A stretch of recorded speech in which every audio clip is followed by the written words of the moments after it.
আদর্শে চলার চেষ্টা করি। সবাই মাথায় রাখি, আমি কিন্তু আলেমদের বিরোধিতার পক্ষে।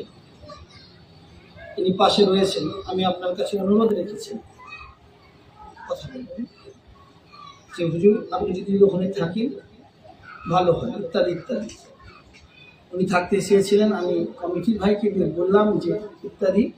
উনি বসার উনি ভেতরে গেলেন, আবার ওখানে নিচেই বসে। একটা আলেমের নিচেই বসা কোনোদিন মেনে নেওয়া যায়? আমাকে ওখানেও খারাপ লাগছে। ব্যক্তিগতভাবে এখানে দলবাজি করতে আসে। আমি একটা কথা বলি, বসেন বসেন বসুন। আপনি যখন আলেমদের সম্মান করেন, বসেন বসেন। এই স্ত্রী যে আলেম স্ত্রী থাকে, পূর্বের একটা ঘটনা আমার অবগত রয়েছে। সেই ঘটনা অনুমান সেই ঘটনায় ঘটছে, সেই ঘটনায় ঘটছে এখানে। সেই ঘটনাটা আমি ঘটতে দেবো না বলেই অনুরোধ রেখেছি, কমিটি ভাই অনুরোধ রেখেছে, তুলে নিয়ে এসেছি। আচ্ছা, আমি এখানে কি 1.5 ঘন্টা 2 ঘন্টা জলসা করার জন্যই 1.5 ঘন্টা জলসা করতে হবে এরকম কোনো মানে আছে? আপনারা আমাকে কি কিনে ফেলেছেন এরকম তো না। তাই বলেন, আমি আলেমদের বিরোধিতা চাই না, কিন্তু আরেকটা আলেম আমাকেও যেন আরেকটা আলেমের সম্মান যেন ঠিকঠাক ফিরে যাওয়া, সেটাও লক্ষ্য করে।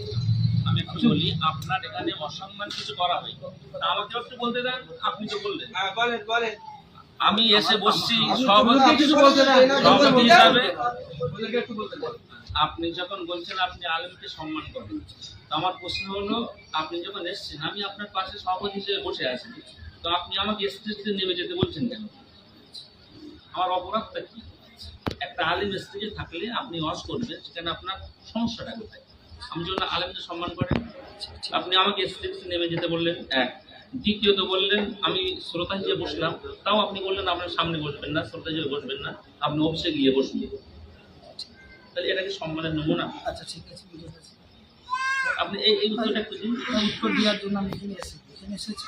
আপনি তো বললেন কথা, আলেমদের আপনি সম্মান করেন। এবার আমি জলসা শুরু করতে পারি না, কোনো ঘটনা ঘটিনি, এবার জলসা শুরু করবো না, করবো না। অসম্মানজনক কিছু বলি? হ্যাঁ শুনছি।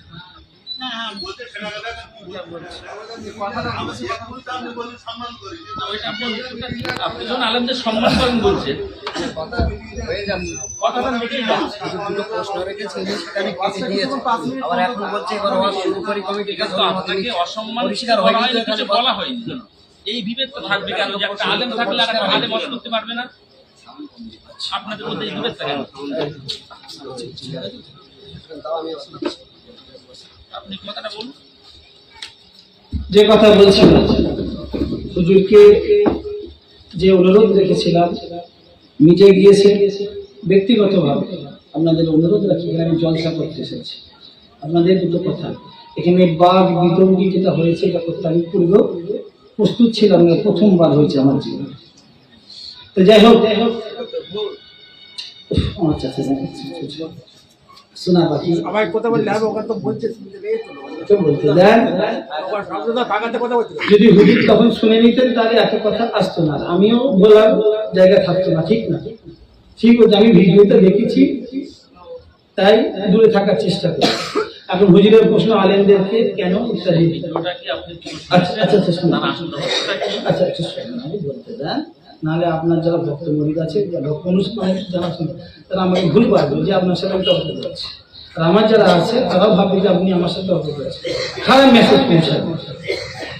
যে কথাটা বোঝাবার চেষ্টা করেছি, যে আমি দূরে থাকার চেষ্টা করেছিলাম, এটা ওনার কাছে খারাপ লেগেছে। আচ্ছা, এটা আলেম হিসাবে আমাদের কর্তব্য কি? ক্ষমা চেয়ে আমি আসবো এই বলেন, এটাই আপনারা চাইছেন। তখন যদি শুনে পরিবেশ না কি হতো, তাহলে পরিবেশ হয়ে ব্যাপার তর্ক, এটাও ভুল না হয়। আমাকে বলেন এবার আপনার সম্মান প্রশ্ন